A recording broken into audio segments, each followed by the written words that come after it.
Okay, when you're ready to make your exposure, you're gonna take your can into the darkroom, and if you need to open it, there's a paint can opener in here. And then on the inside, you'll feel where you had that tape rolled up directly across from the pinhole, and it's dark, but you can kind of still see what you're doing. You'll put it down on the counter, and then in this top drawer, there's a black bag that's folded up with sheets of photo paper inside. And you're gonna grab one sheet, there's one sheet per student, and then fold it back up again and put it in the drawer so that if the lights come on in this room, that paper won't be exposed. And this paper has two sides. It has a shiny side and a dull side. You want the shiny side facing the pinhole. So I'm gonna put the dull side against the tape, put it all the way down in the can. I'm putting it down horizontal. That's the side that it fits the best. You'll find that out.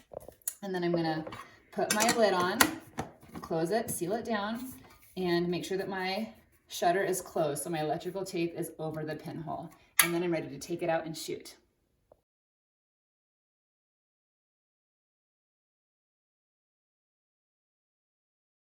Yeah. All right, so I've already decided the kind of exposure that I want to make with this. I would like to do a portrait with Mrs. Ortega and me in it. And I'm gonna look, it's a sunny day out here, so I'm gonna look at my exposure times. Right here it says black and white papers, which this is, and my exposure time is 20 to 40 seconds for a sunny day. So I'm gonna take it outside. I'm gonna find a spot where I am in the sun, and I'll decide where to sit. And I'm gonna put the can directly across from my face, because that's what I want in the photo here. And I have to keep in mind the perspective. So if I want the ground to be in focus, maybe I'll put the can on the ground, but if I want the can to be kind of more eye level, I might want to bring out a stool or something. I've even had students tape these to the poles, so I could get a piece of masking tape and tape the can right here so that it's almost like a tripod if I wanted it to be eye level. For this one though, I think what I'll do is I'll just put the can right here. So I'm putting my face in the sun, right? Because you want your subject to be really well lit. I'm gonna put the can right here. I'm gonna decide where to sit. I'll sit right back there and I'll have Mrs. Ortega sit down with me, and we're gonna time it, it's pretty bright, for 20 seconds, all right? So I'm gonna take off the shutter and I'm gonna start my timer for 20 seconds. And I can also even just count to 20. Hi, Mrs. Baruso.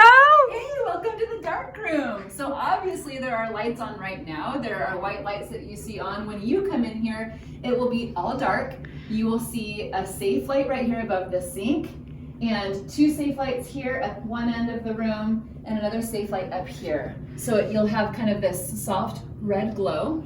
And the purpose of the safe lights with those red lights is that it will not expose your photo paper. So when you come in, it'll be nice and dark. For this video, I wanted to show you in the light what happens to your photographic paper.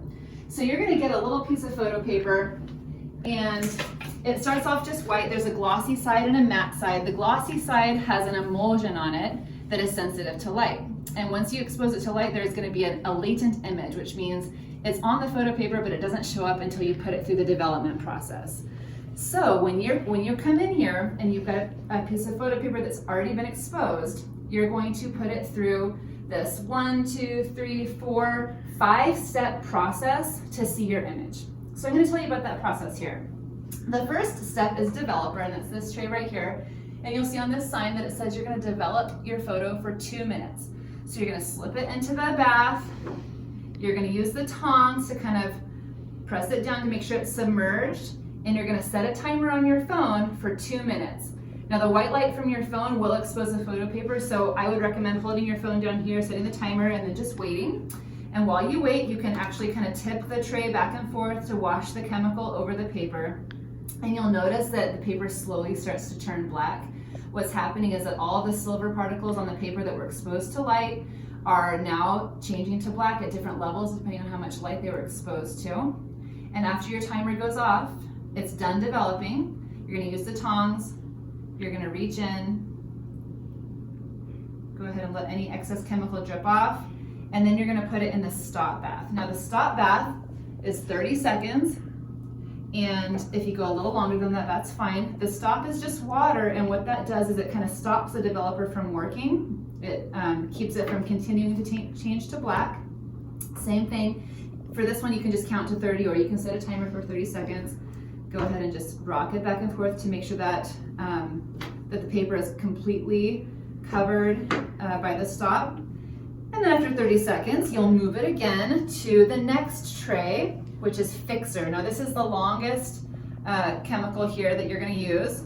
And Fixer, this chemical, takes all of the particles of silver on the paper that were not exposed to light, and it washes them off. And this is the most important chemical here. I'm just gonna set my pretend phone for 4 minutes. This is the most important chemical because after it's gone through the Fixer, it will not be sensitive to light anymore. So after the Fixer, I can take it out into the classroom and it won't continue to turn all the way black like it would before. After 4 minutes in the Fixer, I'm gonna take my photo paper out.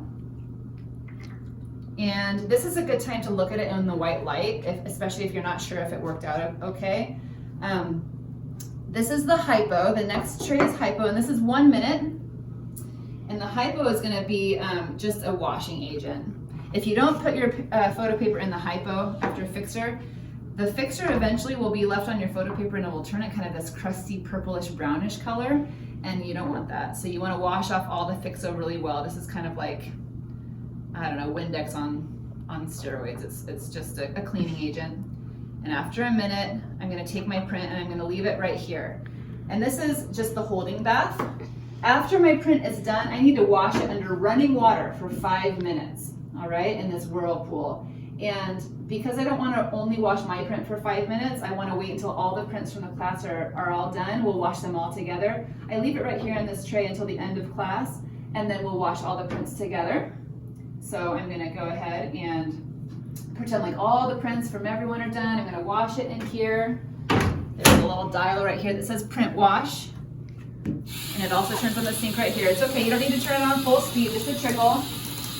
And your print needs to be washed for 5 minutes under running water. But you don't have to stay in here for that time. You can come out here, you can clean up your area, wipe down your desk, collect your belongings. After 5 minutes, you don't even have to go back in the dark room. You can just reach right in here and your print will be swirling around and Swirling. Swirl to me. And then you can put it right here and you can squeegee off your print really, really gently because photo paper is pretty delicate when it's wet. So real gentle right here.